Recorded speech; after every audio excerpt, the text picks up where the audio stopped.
Boa noite, povo de Deus. Graça e paz do Senhor Jesus esteja contigo nesta noite. Que a pessoa linda do Espírito Santo te visite onde você estiver. Nos envolva nesta noite para mais um culto na presença dEle. Que Ele enche os nossos corações. Que Ele nos dê a alegria da presença dEle, a alegria da salvação. A alegria de estar com Ele todos os dias. Vamos adorar o Senhor, convidar Ele para esse culto, Convidar Ele para entrar nos nossos corações, preparar os nossos corações para que Ele encha, para que Ele fale, para que Ele transforme, para que Ele visite, para que haja renovo nas nossas vidas, que haja envolvimento do Espírito em nós, mais do Senhor e menos de nós, cada dia mais do Senhor e menos de nós. Aleluia, Jesus, nós te entronizamos nessa noite, te queremos e pedimos, Senhor, a tua misericórdia sobre as nossas vidas, sobre este culto, Deus. Tudo conforme o teu querer, tudo conforme a tua palavra, tudo embasado na tua palavra. Nada de nós, mas tudo do teu Espírito Santo. Não somos nada, Senhor, sem a tua presença, sem o teu poder, sem a tua manifestação e sem a tua misericórdia. Em nome de Jesus, Senhor. Tu és adorado neste lugar, Tu és adorado nesta casa, Tu és adorado nestes lares, ó Deus, que se dispuseram a abrir as portas para a Tua presença, para ouvir a Tua voz, para ouvir a Tua palavra, Jesus. Tu és adorado, Senhor. Aleluia.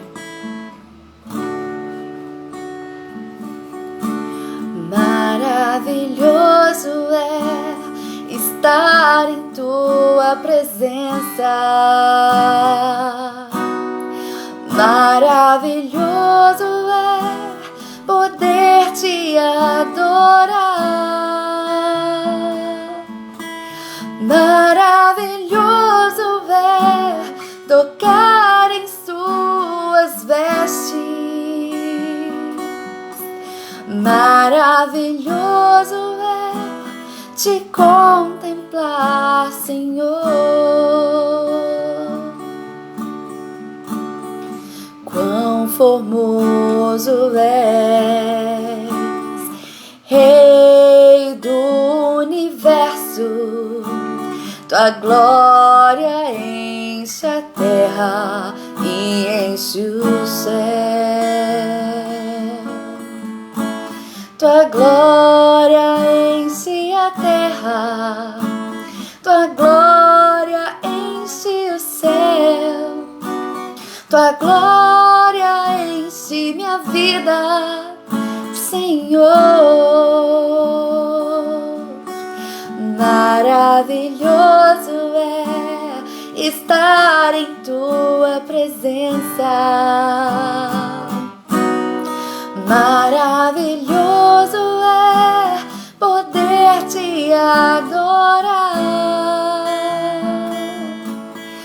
Maravilhoso é tocar em Suas vestes. Maravilhoso é Te contemplar, Senhor.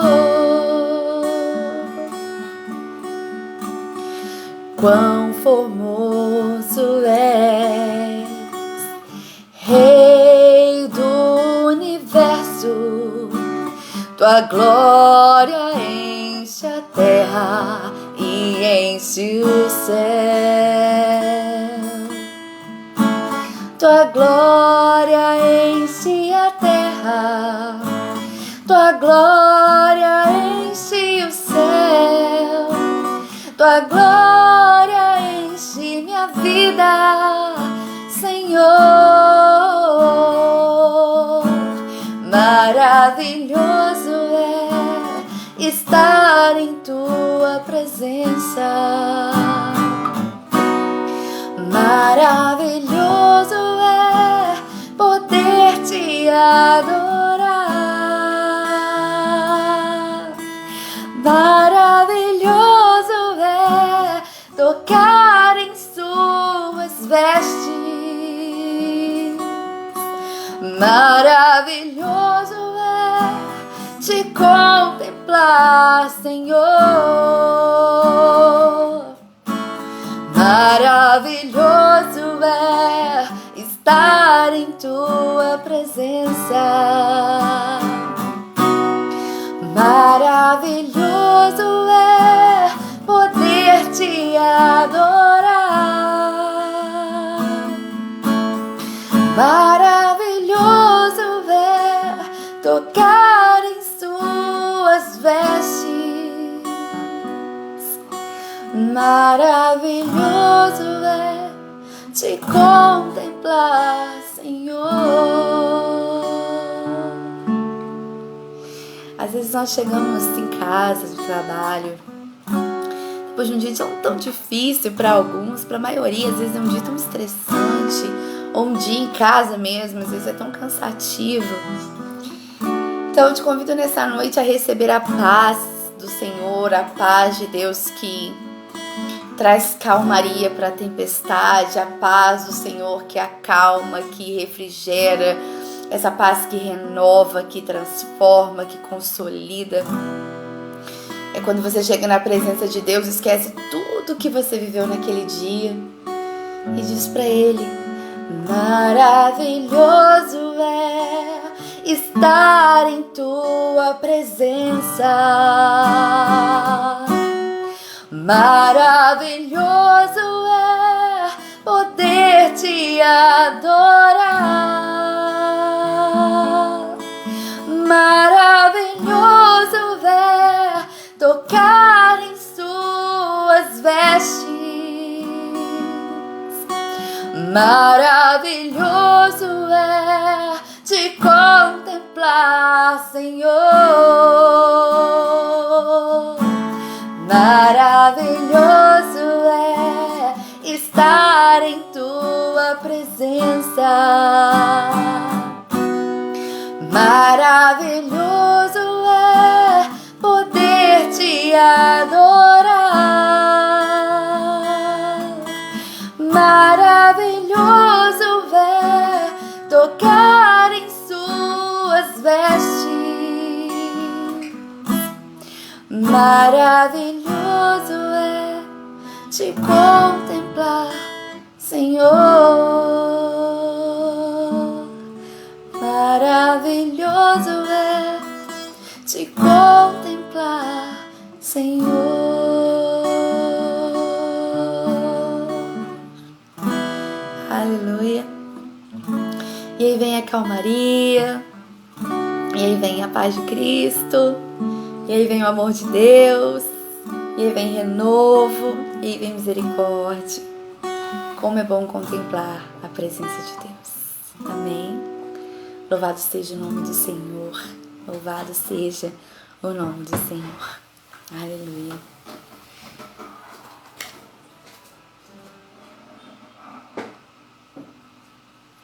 Irmãos, eu convido você que pode abrir comigo a sua Bíblia no livro de Lucas. Nós vamos meditar no livro de Lucas, capítulo 22, do versículo 8 ao 13.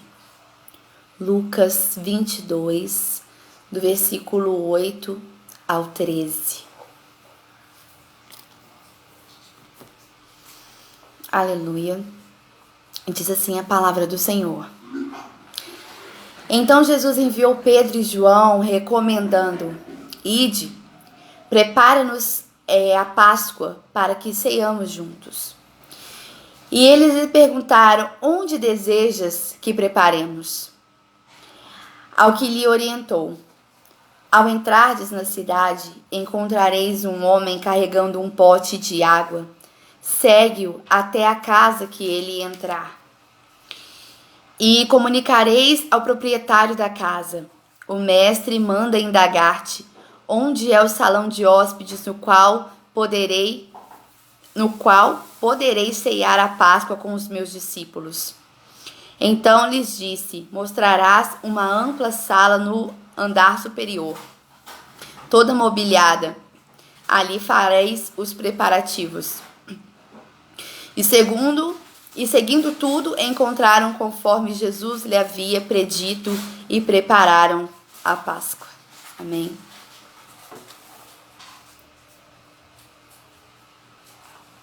Só dando uma pequena explanada no que está dizendo em Lucas 22, aqui é a preparação para a última ceia de Jesus com os discípulos. A última ceia de Jesus naquele formato judeu, né, que tinha toda aquela festa para celebrar a saída do Egito, para celebrar a colheita. Então tinha ali um ritual. E Jesus estava procurando um lugar para ceiar com eles, que seria a última ceia antes da crucificação. Então, Jesus falou com Pedro e João assim: olha, procura uma casa. Procure uma casa pra gente celebrar a Páscoa. E aí ele falou assim, só que Jesus já tinha predito tudo o que ia acontecer. Ele falou pra João e Pedro assim: procure uma casa que nós vamos celebrar a última Páscoa. E aí era um período, né, que já estava nesse período para fazer essas celebrações. Então Pedro e João seguiram. Só que Jesus deu as coordenadas. Ele disse assim: vocês vão encontrar na entrada da cidade um homem carregando água.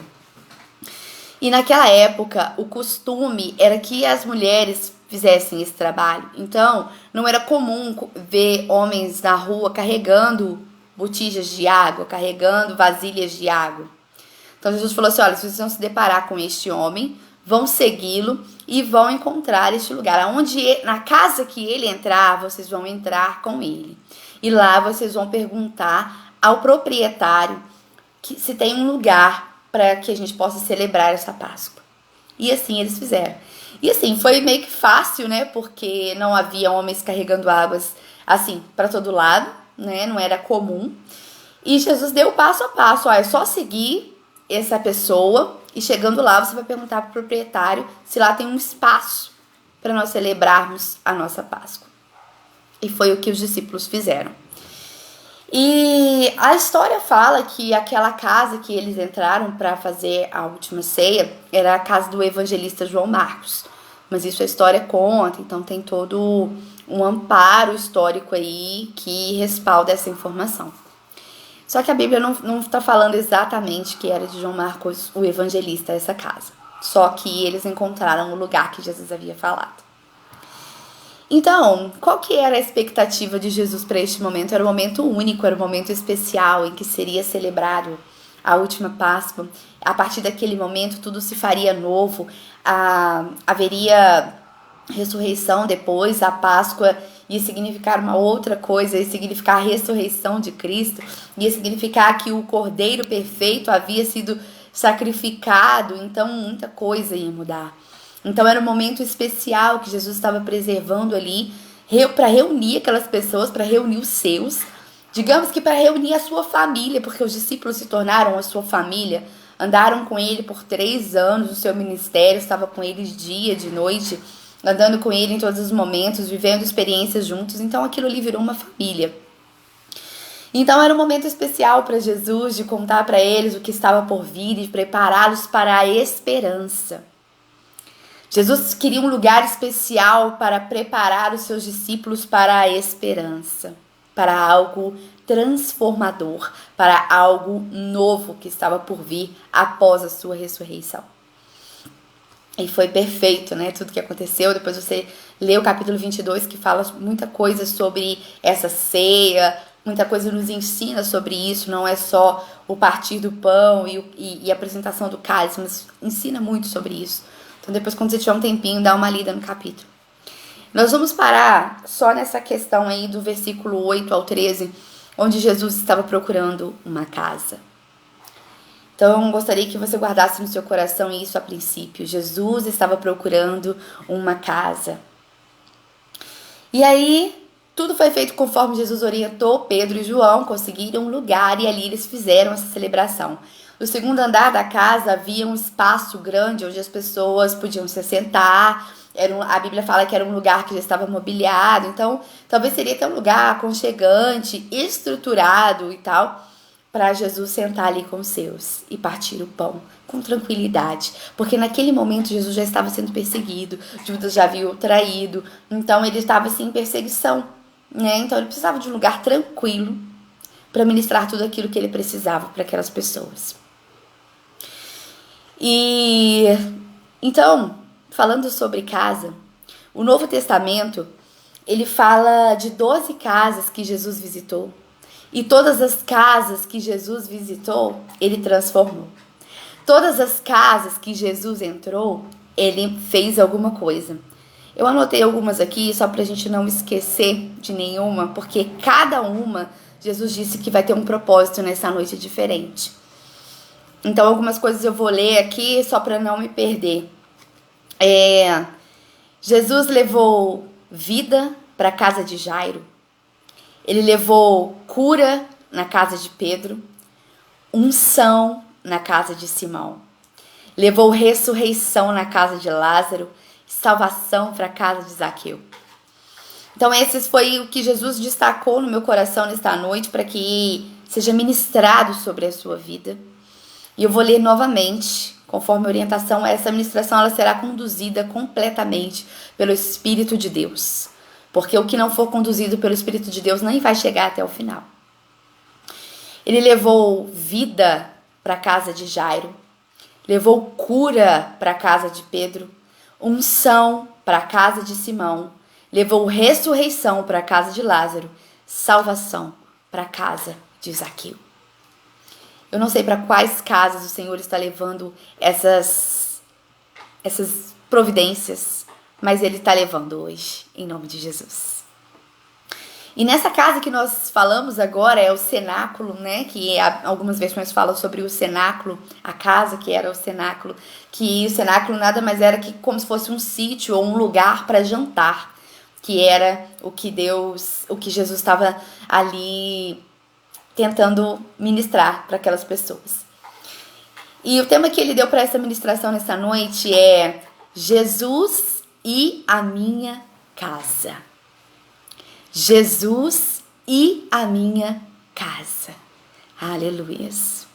Seja conforme a tua vontade, Jesus. Somente a tua vontade. E trazendo nessa casa, nesse cenáculo, que era ali um momento muito especial, Jesus levou a comunhão. Para esse cenáculo, para esta casa especificamente, não sabemos afirmar exatamente se era de João Marcos, mas para esta casa, Jesus estava levando comunhão. Essa era uma das 12 casas que Jesus visitou conforme o Novo Testamento. Para essa casa, Jesus levou comunhão, porque ele pegou a sua, digamos assim, a sua família terrena, que eram os seus discípulos, reuniu nesta casa para ministrar intimidade, para partilhar do pão, para falar sobre esperança, para falar sobre renovo, para falar para eles assim, olhem, fiquem juntos. Eu tô aqui para falar para vocês que o meu corpo e o meu sangue será partilhado, fiquem juntos. Sabe o que Jesus estava ministrando naquele momento? Ele chamou as pessoas para casa para ministrar sobre a igreja. Ele chamou as pessoas dentro de uma casa para ministrar sobre o que era para ser na igreja. A igreja, neste caso, é o corpo de Cristo. Aqui ele estava ministrando sobre o corpo de Cristo. E para nós, o corpo de Cristo é a igreja. E o que Jesus nos chama a atenção nesta noite? A igreja, ela é composta da família. Vamos voltar só um pouquinho. Família é um projeto de Deus. Foi o primeiro propósito de Deus para o homem, a família. O primeiro propósito de Deus para o homem foi a família. Então, a sociedade é feita da família, é composta da família. O equilíbrio da sociedade é a família. E a igreja, que nada mais, nada menos é o corpo de Cristo, é composta por famílias, composta por sociedade. Então Deus tem um projeto, e esse projeto perfeito chama família. E aí o Senhor vem nessa noite estruturar essas famílias para estruturar a igreja que anda doente. Ele precisa estruturar essas casas, estruturar esses lares, levar comunhão, salvação, cura. levar estratégias, levar prosperidade, levar fé, levar salvação para estruturar a igreja que está doente. Quando nós falamos assim, a igreja está doente, por que a igreja está doente? Porque as famílias estão doentes, porque as famílias estão se destruindo, porque as famílias perderam a referência de Jesus. Porque Jesus não assenta mais na mesa da família, porque Jesus não está na casa mais. Nós queremos o Jesus que está na igreja, mas nós não levamos ele para a nossa casa. Não dá, porque a igreja é composta de famílias. Ah, mas eu sou solteiro, mas você tem um pai, uma mãe, um filho, um sobrinho, um parente, você não saiu do universo do nada. Você tem alguém. Não estamos falando somente de pais e filhos, marido, esposa. Estamos falando de família, de onde é a sua origem, de onde você foi gerado, ou da origem que se deu através de você. Todo mundo tem uma família. Próximo ou distante, existe uma família. E aí o Senhor trouxe para nós essa realidade. Olha, lá no cenáculo, que foi a última casa que eu visitei, eu levei para aquele momento ali comunhão. E para haver comunhão na igreja, tem que haver comunhão dentro de casa. Jesus tratou um assunto que era da igreja dentro da casa, naquele cenáculo. Ele, olha, fiquem juntos, tenham comunhão, estejam juntos, se preparem juntos, se estruturem.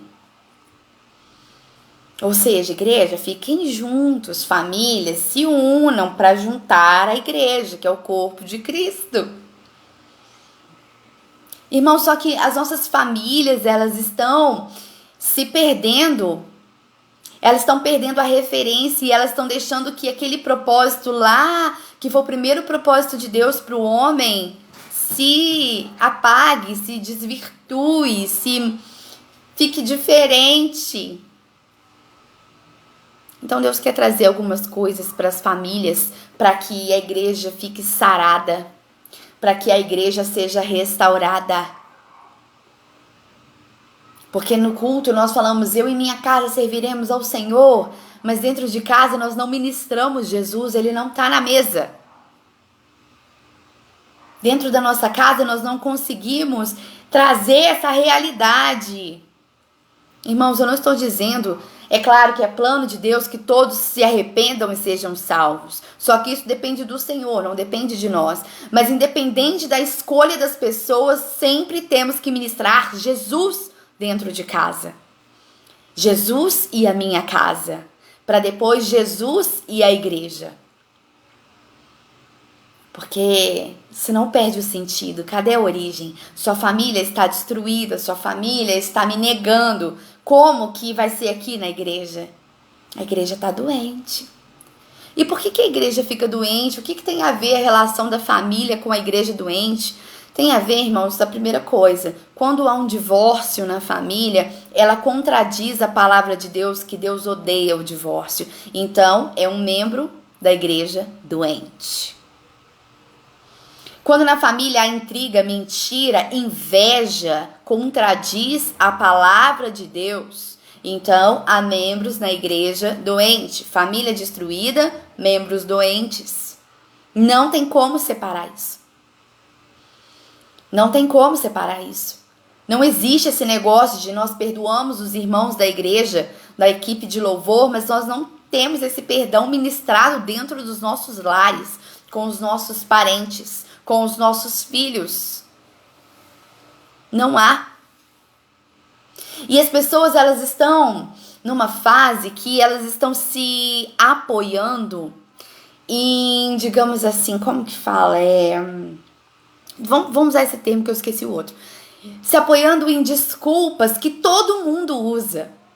Desculpas que todo mundo proclama. Quer ver um exemplo? Toda família tem problema. Ih, puxou o pai. Ih, quando eu era nova eu era assim também.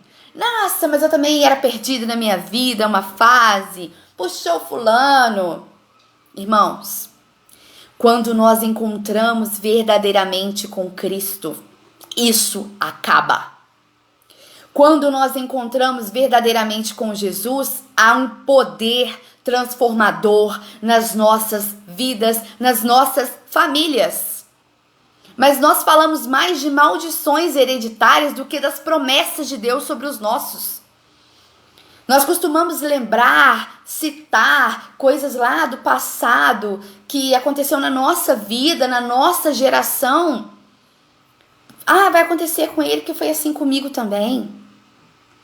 Quando nós encontramos com Jesus, isso acaba. Nossa, mas o avô era alcoólatra, o pai é alcoólatra, agora o filho está no mesmo caminho. Não, quando você tem um encontro com Jesus, acabou maldição hereditária. Nós falamos mais dessas maldições do passado, mais do que nós sofremos, das nossas dores, do que das promessas. Ah, mas a minha família tem um histórico de alcoólatras, de drogados. Isso para em mim, em nome de Jesus, e a minha geração não vai carregar essa maldição, porque Jesus chegou transformando a casa.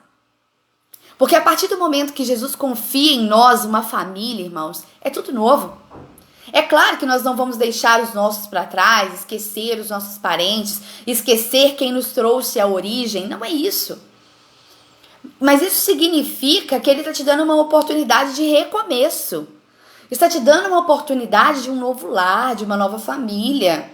Ai, todas as minhas irmãs, as minhas primas casaram grávidas, mas isso não precisa acabar contigo, acontecer contigo também. Por quê? Porque a tradição familiar, quando Jesus chega, há um poder transformador na nossa vida, na nossa casa, na nossa família. Mas aí nós falamos assim, igualzinho a mim quando era criança. Mas igualzinho o tio no passado. E sabe o que nós fazemos, irmãos? Nós deixamos os nossos filhos doentes. Nós deixamos os nossos sobrinhos doentes. Porque nós falamos assim, não vai dar nada, igualzinho o pai. Não vai acontecer nada, igualzinho o avô. Nós amaldiçoamos os nossos filhos, os nossos sobrinhos, falando de coisas, das nossas dores, dos nossos traumas. Em nome de Jesus, os nossos traumas, as nossas experiências ruins, as maldições que nos alcançaram, não vão alcançar os nossos filhos. Em nome de Jesus, não vão alcançar os nossos filhos. Parou em nós, acabou, Jesus chegou, transformou, e nós temos que aprender a isso. Ou nós ficamos a vida inteira lamentando que nós fomos maltratados, que nós não tivemos oportunidades, que conosco foi diferente, que os nossos filhos vai ser a mesma coisa. Não, acabou. Não podemos transpor os nossos traumas para os nossos filhos. Transpor as nossas marcas para os nossos filhos, para a nossa geração, para a nova geração. Se acabou, se você viveu isso, acabou. Jesus chegou, te transformou e agora você faz diferente. Então a igreja está doente porque as famílias não sabem lidar com isso. Porque as famílias ficam assim, você não vai dar em nada. Você não quer ir para o culto? Não, vai acabar na boca de fumo. Você não quer aceitar Jesus? Não, vai acabar igual seu primo, morto. E tem alguns que são tão pesados, são tão do inferno, digamos assim, que falam assim, vai seguir essa vida aí, amanhã acorda com a boca cheia de formigas. Irmãos, que tristeza. Vê se é coisa de ficar na boca do cristão. Que tristeza. E mesmo que não haja nada aos nossos olhos, nós temos que profetizar sobre eles, que sobre eles não tem maldição, que Jesus chegou na casa transformando, que Jesus chegou na casa trazendo consolo, trazendo transformação, trazendo comunhão. Onde há briga, Jesus trouxe comunhão. Onde há gritaria, Jesus traz calmaria. Onde há desrespeito, Jesus traz amor. Onde há ódio, Jesus traz perdão. Imagina se todos os nossos lares, se os lares do mundo todo tivessem esse entendimento que se Jesus está na casa, então a igreja está saudável. Mas não tem não. A gente acha que essas coisas boas, que essa transformação, que esse comportamento é só lá na igreja. Dentro de casa a gente não consegue. Nós oramos na igreja sobre os adolescentes, colocamos as nossas mãos sobre o adolescente, sobre o sobrinho do outro, o afilhado do outro, o primo do outro.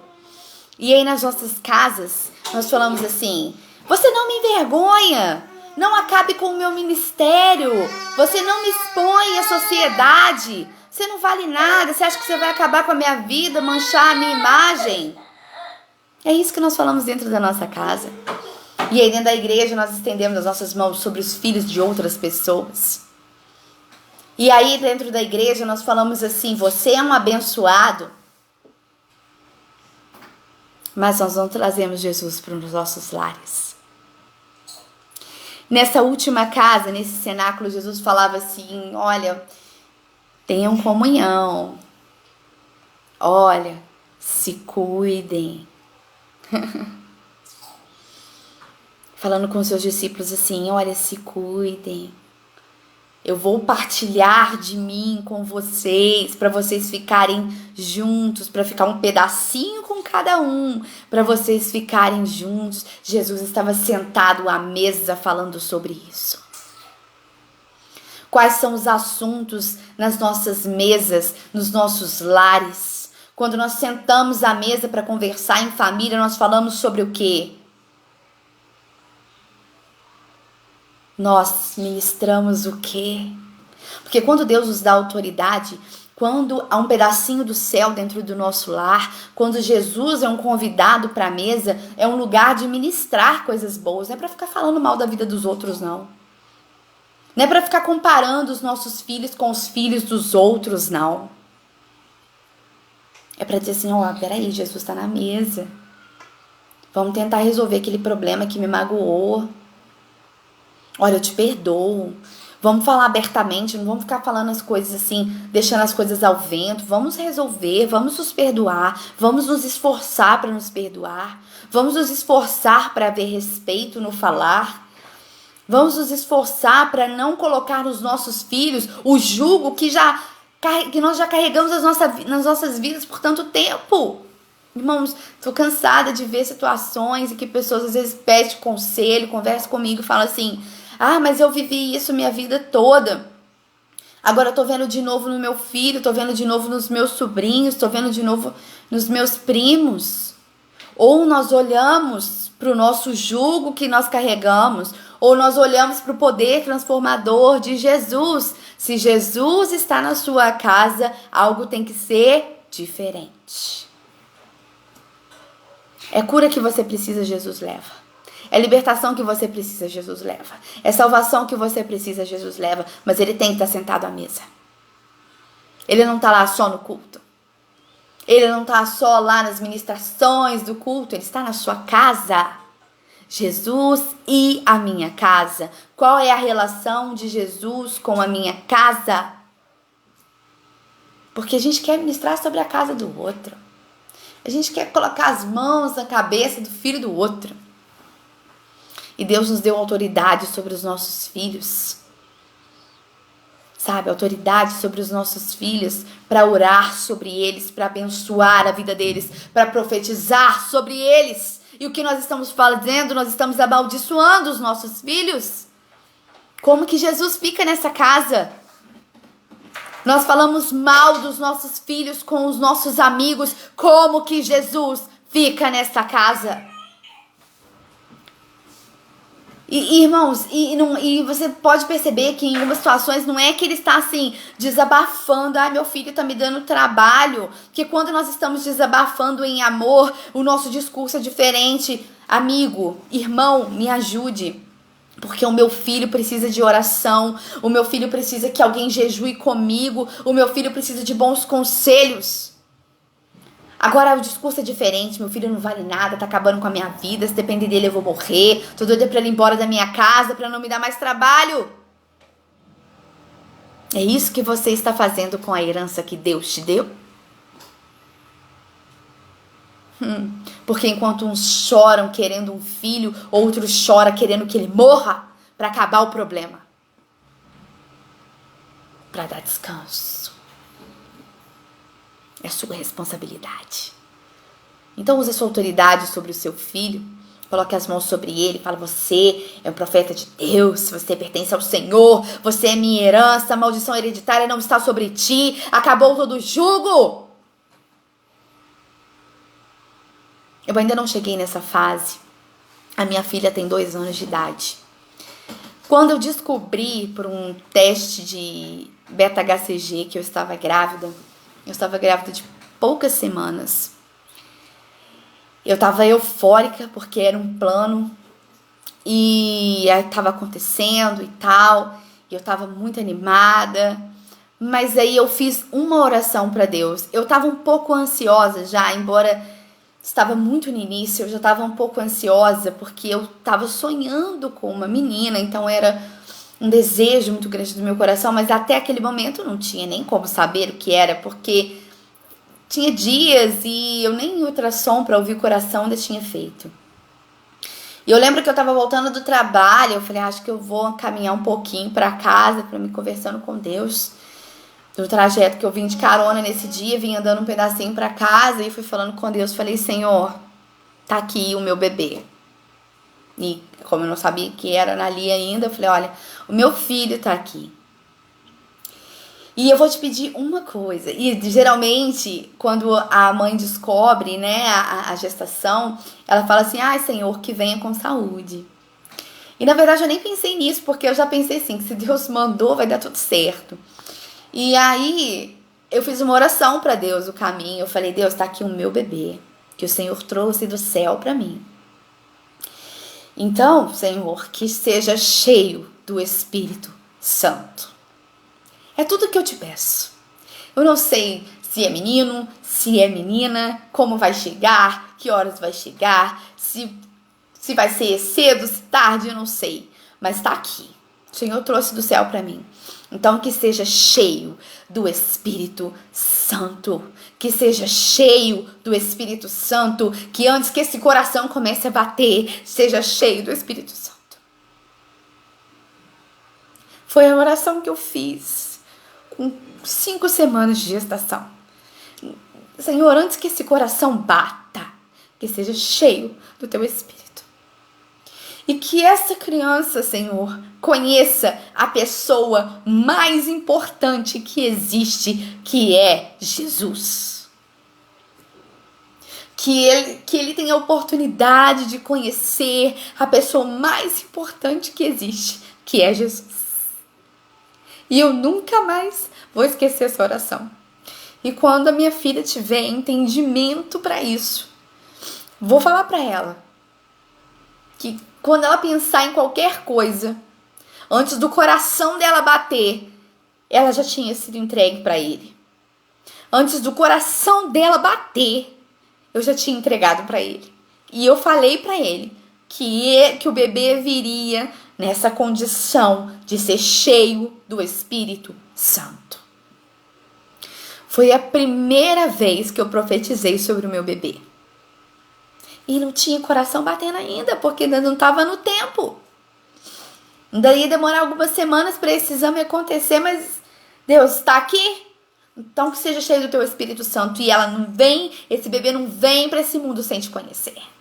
Porque o Senhor é a pessoa mais importante que existe. É todo o legado que eu tenho para o meu bebê. Te apresentar, e eu vou ter o prazer de apresentar para minha filha o Espírito Santo de Deus. E não tem outra maneira de experimentar, de apresentar o Espírito Santo para ela, se não for falando sobre ele e vivendo conforme a vontade dele. Se eu não tiver exemplos dentro do meu lar de comunhão com o Espírito Santo, de intimidade com ele, se eu não tiver dentro do meu lar o hábito de falar com ele, ela vai falar, mãe, mas que pessoa é essa?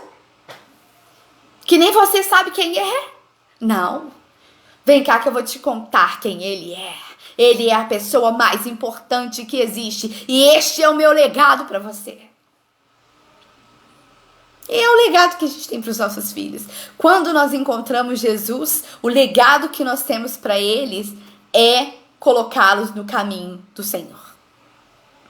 Porque, irmãos, o restante não depende de nós. As outras escolhas da vida não dependem de nós. Nada. Nós ensinamos e instruímos com a ajuda de Deus e o resto não depende de nós. Nós vamos com o tempo, com a idade dos nossos filhos, perdendo o controle disso. Mas Deus nunca vai perder o controle. Nunca. Então profetiza sobre o seu filho. Profetiza sobre o seu filho. Traz Jesus para o seu lar, traz Jesus para a sua casa. Só que o seu filho só vai ver Jesus na sua casa se você falar sobre ele. Se o seu comportamento for condizente com ele, com a palavra. E Jesus quer sarar as famílias para sarar a igreja. Nesta última casa que ele visitou antes da crucificação, que era esse cenáculo, ele estava ali com a sua família terrena, falando assim, vamos falar de comunhão, vamos falar de esperança, vamos falar do amanhã. Quantas vezes, irmãos, nós sentamos, temos paz para sentar em família e fazer planos? Quantas vezes? Nós sentamos em família, não estou falando de planos de condição financeira não, irmãos, estou falando de sentar mesmo e fazer planos assim, olha, vamos juntar dinheiro aí uns 3, 4 anos aí para passear, para ir na praia, sei lá, alguma coisa assim, falando de coisas pequenas, coisas simples. Vamos juntar dinheiro para no final do ano comprar uma bicicleta para nossa criança? Vamos juntar a moedinha de R$1?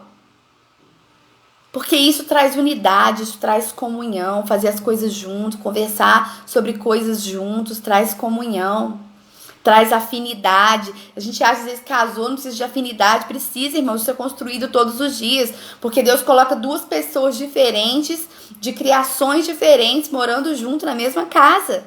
Se não tiver Jesus na casa, é ruína. Tem que ter. Jesus tem que estar na casa. Jesus tem que estar na casa. E Ele quer nos curar, irmãos, porque nós estamos perdendo o foco. Nós estamos falando do que já aconteceu conosco, das maldições que nos carregaram lá atrás, das ofensas que nos afligiram lá atrás. Estamos jogando sem querer isso na nossa geração. Estamos jogando isso nos nossos filhos e isso está refletindo na igreja. Cada vez mais os adolescentes, as crianças de 9 a 12 anos têm menos interesse na igreja, têm menos interesse em escola bíblica, têm menos interesse em ler a Bíblia, porque nós não fazemos isso. Estão cada vez mais distantes, mais isolados. E o que vai ser da próxima geração? Que base terão? Como vai ser? Jesus falava naquela mesa sobre esperança. Se os nossos filhos, se essa geração é a nossa esperança, nós vamos amaldiçoar essa geração? Ou nós vamos profetizar sobre eles? Seja cheio do Espírito Santo, seja cheio do poder de Deus, seja cheio. Não estou falando sobre profetizar ministérios, não, porque isso cabe a Deus, cabe ao propósito de Deus, mas profetizar que ele vai ser uma bênção, que ele vai se converter em Deus, profetizar que hoje não está legal, mas amanhã vai ficar. Isso não tem. Isso cabe a nós mesmos, Eu acho muito bonito quando o Lu e o Pepe falam que os pais deles não eram cristãos e mesmo assim insistiam que eles fossem aprender a palavra. Mesmo que eles não estavam ali naquele momento, naquela situação ainda aos pés de Jesus, pelo menos eles sabiam para onde mandar os filhos. E nós não sabemos. Sabe o que nós fazemos, irmãos? Nós mandamos os filhos para o inferno. Literalmente. Nós falamos isso e mandamos mesmo. Nós queremos só nos livrar dos problemas. Só não passar vergonha com a sociedade. Mas não se trata disso. Se trata da herança de Deus, se trata que foi o primeiro propósito de Deus para o homem, trata-se que essa geração é que vai sustentar a igreja de amanhã e nós estamos acabando com tudo. Nós estamos assim, tô garantindo aqui minha salvação, vou embora com Jesus, largar tudo para lá. E se os nossos filhos ficarem? E se o nosso marido ficar? E se o nosso sobrinho ficar? E se a nossa irmã, o nosso irmão ficar? E aí? Jesus estava falando sobre unidade. Jesus estava falando sobre comunhão. Jesus estava falando sobre resgate, restauração. E tudo isso ele estava ministrando naquela mesa. Tudo isso ele estava ministrando naquele cenáculo. Tudo isso. Então, quando nós temos duas opções. Ou nós decidimos falar sobre as coisas que nos feriram, contar para os nossos filhos as nossas decepções e como nós fomos julgados e como nós fomos maltratados, ou ajudá-los a ter uma vida diferente, porque se Jesus está na casa, tem que ser diferente. Eu ouvi muito de alguns parentes que eu não ia casar, que eu ia ficar sozinha, porque as primas ainda não tinham se casado, e que ia ser assim comigo e tal, e vai ser assim também, porque todas as primas tiveram dificuldade para casar. Irmão, só que aí Jesus chegou e decidiu que eu ia casar primeiro. Casei primeiro. Casei muito bem casada mesmo. Eu falo que o meu marido é um príncipe, e é mesmo, porque foi Jesus quem me deu, que escolheu ele pra mim, me deu uma família maravilhosa. Eu não tenho medo nenhum, nem vergonha nenhuma de falar sobre isso. Falo com muito orgulho mesmo que Jesus escolheu uma outra história. Mas todas as primas são solteiras ainda, então você não pode ser diferente. O quê? Toma aqui o meu convite de casamento. É diferente, porque Jesus chegou na casa. Porque Jesus quis assim. E a mesma coisa acontecia com minha prima, Mayra. E as pessoas ficavam falando, vocês duas não vão casar não, vocês ficam indo só na igreja, fica só indo atrás de igreja, não vive, não sai pra baladinha, não sei o quê. No dia do meu casamento, dia 15 de dezembro de 2012, eu peguei o meu buquê, eu não joguei o meu buquê, eu peguei o meu buquê, coloquei na mão dela e eu falei, o próximo casamento é o seu. E aí, em setembro do ano seguinte, estávamos lá celebrando com alegria o casamento dela. Eu falo isso para a glória de Deus, porque quando Jesus chega é diferente, sim. Quando Jesus chega não tem maldição hereditária. Quando Jesus chega é promessa sobre os nossos filhos, é geração abençoada, não tem nada disso. Não tem nada disso. Ele chega na casa e vem quebrando as maldições. Pá, pá, pá, pá. Cadeias quebrar, cadeias quebrar, cadeias quebrar. Pra cadeias quebrar, cadeias quebrar, cadeias quebrar. Ouço cadeias quebrando. Ouço cadeias quebrando. Ouço cadeias quebrando. Cadeias quebrar, cadeias quebrar, cadeias quebrar. Pra cadeias quebrar, cadeias quebrar, cadeias quebrar. Quando Jesus chega, ele vem quebrando tudo. Ele vem quebrando as cadeias. Que maldição hereditária, que eu vou sentar na mesa. Por que seu filho vai virar prostituta? Não vai nada, eu tô sentado na mesa. Seu filho vai virar traficante? Por quê? Porque você usou drogas na sua juventude? Não, eu cheguei para sentar à mesa. É Jesus e a minha casa. Jesus e a minha casa. Mas nós temos medo até de profetizar isso. Nós ficamos com tanto medo do nosso passado, tanto medo das coisas que nos cercam, do que aconteceu com os nossos parentes, com com os nossos amigos mais próximos, que a gente fica assim, ai meu Deus, tenha misericórdia. E só isso que a gente diz: Jesus, tenha misericórdia. Ai, irmãos, é tanto... Deus, ele é tão misericordioso, sabe? Que ele tá cuidando da igreja. Tá transformando a igreja. E nós temos que parar de falar assim, ai, seguir o exemplo do Pai. Não, Jesus chegou, transformou e parou aqui. E a cadeia quebrou, e a maldição quebrou, e Jesus chegou e tá tudo certo. E para nós encerrarmos, porque Jesus já ministrou o que ele queria, então, duas coisas para a gente encerrar aqui, que o Senhor ordenou que fosse falado novamente para sua casa. Sobre as casas que ele visitou, só citou algumas, nem falou das 12. Mas ele levou vida lá para casa de Jairo. Então, se a sua casa precisa de vida, toma aí vida hoje. Talita cume, levanta, garota. Levou cura na casa de Pedro, tinha gente doente, a sogra de Pedro estava doente.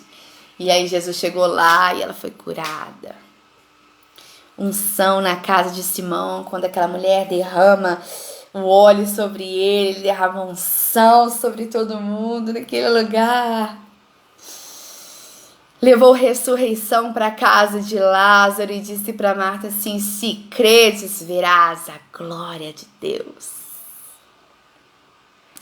E ele levou salvação para Zaqueu. Zaqueu, desce, eu vou jantar na sua casa. E ali houve salvação. E era basura nanas, que nada irá ser, que era na basura.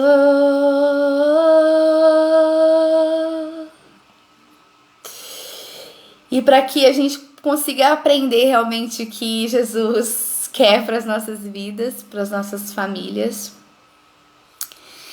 1 Timóteo capítulo 5, versículo 8 diz assim: se alguém não cuida de seus parentes, e especialmente dos da sua própria família, negou a fé e é pior que um descrente. É pior do que um descrente. Então vamos cuidar das nossas famílias para depois cuidar da igreja. Porque se as famílias estiverem saudáveis e firmes em Jesus, a igreja está saudável e firme em Jesus. Para de falar que seu filho não vai dar nada. Para de falar que seu marido não tem jeito.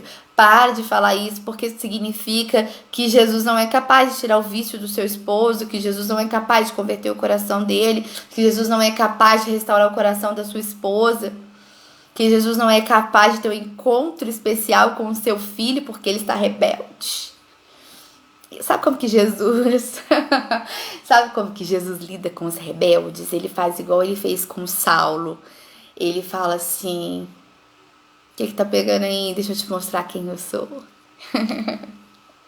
Porque Jesus é desses. Ele vai estar me incomodando. Chega aí que eu tenho um plano pra sua vida. Acabou a rebeldia, eu cheguei, tô na casa. Então, que em nome de Jesus... Eu sei, irmãos, que é difícil. É difícil. Eu lembro que esse ano passado, no aniversário da minha mãe, nosso pastor José Carlos estava lá na casa dela e tal, foi lá fazer uma oração muito abençoada. E aí ele falou assim, pelo Espírito Santo, que o próximo ano, ou em breve, eu vou fazer um louvor com o meu irmão. E o meu irmão, neste momento, não está próximo de Jesus, mas a gente crê que em breve. E aí a gente vai começar a ensaiar uma música e vamos louvar a Deus juntos, porque sobre ele a maldição vai acabar quando Jesus chegar na casa. Em nome de Jesus. E Jesus falava, só voltando nesse contexto que nós estávamos de Lucas: olha, fiquem juntos. eu partilho com vocês do pão e do vinho. O que Jesus fez? Ele celebrou dentro da casa o que nós celebramos hoje na igreja. Ele celebrou dentro daquela casa que era emprestada. Ele chamou a sua família para celebrar dentro daquela casa o que hoje nós vivemos na igreja. Famílias, este é o meu corpo que foi partido por vós. E este é o meu sangue. Fazei isso em memória de mim. Não podemos participar de uma ceia se as nossas situações com as nossas famílias, com os nossos parentes estão mal resolvidas, se elas estão inacabadas, se nós mais amaldiçoamos do que bendizemos. Então, que Jesus entre na sua casa mesmo.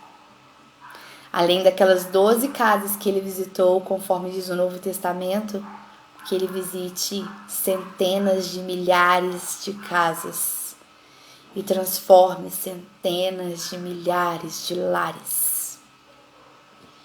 Para a igreja ficar pronta, porque ele está chegando. Amém? Então, que o Espírito Santo tenha ministrado no seu coração.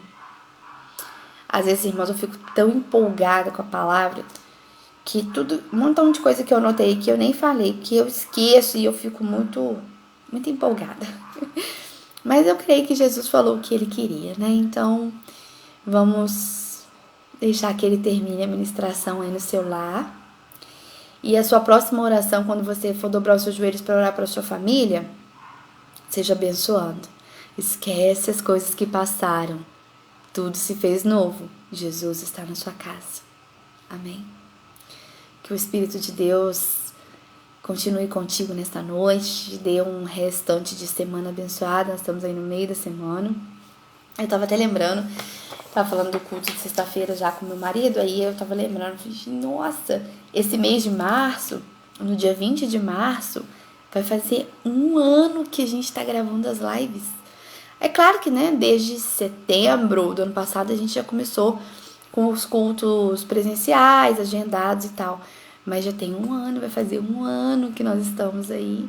Mais de 300 lives gravadas para a glória de Deus, né? Uma experiência muito boa também, né? Teve um lado muito bom que outras pessoas, outras famílias, outros cristãos e não cristãos foram alcançados com a palavra de Deus. Que Jesus te abençoe. Graça e paz.